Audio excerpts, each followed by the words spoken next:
দেয়ানি কার্যবিধির 3 ধারায় বলা হয়েছে দেয়ানি আদালত সমূহ। তো এখানে একটি স্ট্রাকচার সহকারে দেওয়া হয়ে গিয়েছে, তো আপনারা পড়ে নেবেন।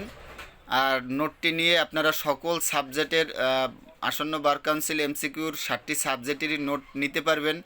তো এখানে দেয়ানি কার্যবিধির যে 3 ধারায় 3 প্রকারের এখতিয়ার সম্পর্কে বলা হয়েছে, যেমন বিষয়বস্তুগত এখতিয়ার, আর্থিক এখতিয়ার, আঞ্চলিক এখতিয়ার।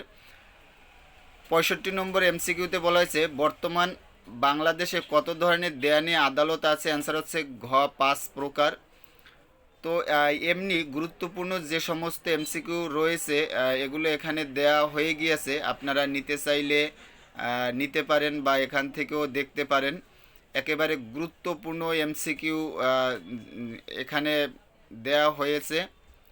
তো যেমন এখানে একটি প্রশ্ন রয়েছে, 81 নম্বর প্রশ্ন, জেলা পর্যায়ে দেয়ানি আদালতের প্রধান হচ্ছেন? অ্যান্সার হচ্ছে খ জেলা জজ।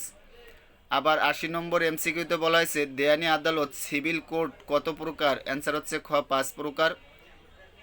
তো এমনি ভেরি ভেরি ইম্পর্টেন্ট এমসিকিউ এখানে দেয়া হয়েছে। আপনারা আমার ইউটিউব চ্যানেল সুমনল একাডেমি এবং ফেসবুক পেজ সুমনল একাডেমিতে এই গুরুত্বপূর্ণ নোটটি পেয়ে থাকবেন, তো আপনারা পাশে থাকবেন।